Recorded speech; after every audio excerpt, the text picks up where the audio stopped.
আজকে নিয়ে এসেছি ব্রেডের ইজি এবং টেস্টি একটি রেসিপি, যেটা সন্ধ্যের টিফিনে কিন্তু খাওয়া যেতে পারে। খুবই কম সময়ে এটা বানিয়ে নেওয়া যায়। আসুন দেখে নেওয়া যাক আজকের রেসিপি। এখানে 4 পিস ব্রেড নিয়েছি। এবার একটু রসুন থেতো করে নেব। আর এখানে একটা ছোট সাইজের রসুন আমি ছাড়িয়ে নিয়েছি, তো রসুনের কোয়াগুলো দিয়ে দিচ্ছি। এবার একটু থেতো করে নিতে হবে। আমার মনে হয় এর থেকে ইজি রেসিপি হয় না। এত কম সময়ে যে এত টেস্টি একটা রেসিপি বানিয়ে নেওয়া যায়, এটা আপনারা একবার হলেও বাড়িতে বানিয়ে দেখবেন। বাচ্চা থেকে বড় এটা কিন্তু সবারই ভালো লাগবে খেতে। তো রসুনটা আমি থেতো করে নিলাম। অন্যদিকে একটা ছোট্ট বাটির মধ্যে দিয়ে দিচ্ছি বাটার। এখানে প্রায় বড় 2 চামচের মতো বাটার দিয়ে দিচ্ছি। বাটারটা ফ্রিজে ছিল আমার, তাই চামচতে ভালো করে একটু মিক্স করে নিচ্ছি।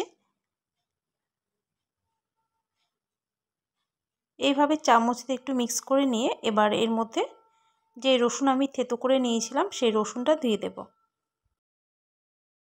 বাটার আমি ভালো করে চামচ দিয়ে এভাবে মিক্স করে নিলাম।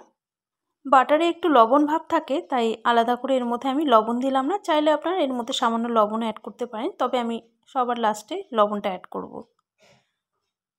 বাটার ভালো করে একটু মিক্স করে নিলাম। এবার এর মধ্যে রসুন দিয়ে দিচ্ছি। এখানে প্রায় বড় 1 চামচের মতো থেতো করে নেওয়া রসুন দিয়ে দিচ্ছি। যতটা আমি রসুন থেতো করেছিলাম পুরোটাই দিয়ে দিচ্ছি এর মধ্যে। এর মধ্যে অল্প ধনেপাতা কুচি দিলে খেতে খুব ভালো লাগবে, তাই দিয়ে দিচ্ছি সামান্য ধনেপাতা কুচি। ধনেপাতাটা অবশ্যই দেবেন, তাহলে কিন্তু স্বাদটা খুব ভালো আসবে। দিয়ে দিচ্ছি বড় 1 চামচ চিলি ফ্লেক্স। এবার সব কিছু ভালো করে মিক্স করে নিচ্ছি। বাচ্চাদের জন্য বানালে চিলি ফ্লেক্সটা আপনারা কম করে দিতে পারেন বা নাও দিতে পারেন। তো এইভাবে মিক্স করে নিচ্ছি ভালো করে।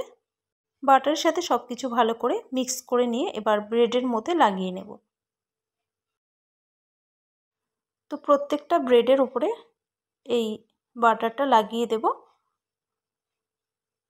বাচ্চাদের জন্য যদি আপনারা বানান তাহলে ওপর থেকে অল্প চিজও দিতে পারেন, তবে চিজ ছাড়াই আমি এটা আজকে বানাচ্ছি। যদি বাচ্চারা চিজ পছন্দ করে তাহলে চিজও অ্যাড করতে পারেন।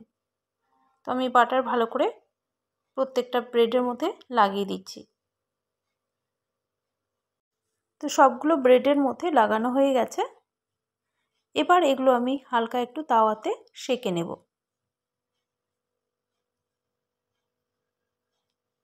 তো তাওয়া বসিয়ে দিয়েছি। তাওয়াতে অল্প বাটার দিয়ে দিচ্ছি। বাটারটা পুরো মেল্ট হলে এবার এই ব্রেডগুলো উল্টিয়ে পাল্টে একটু সেঁকে নিতে হবে।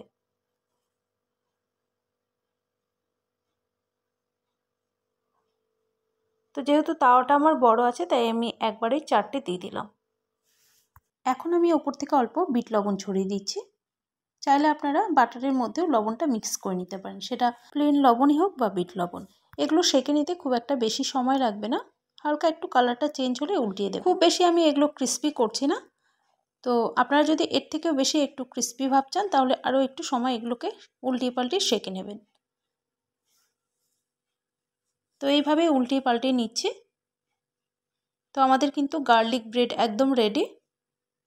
সন্ধ্যের টিফিনের জন্য দারুণ একটা রেসিপি। আর এটা এত টেস্টি হয় খেতে, তো বাচ্চা থেকে বড় এটা সবারই ভালো লাগবে আশা করছি। আর আমার আজকের রেসিপি দেখে যদি আপনাদের ভালো লাগে তাহলে প্লিজ লাইক ও শেয়ার করে দেবেন, আর চ্যানেলটি সাবস্ক্রাইব করে রাখবেন আমার নতুন নতুন ভিডিওর আপডেট পাওয়ার জন্য। আজ এই পর্যন্তই। আপনাদের সাথে দেখা হচ্ছে আবার নেক্সট একটা ভিডিওতে।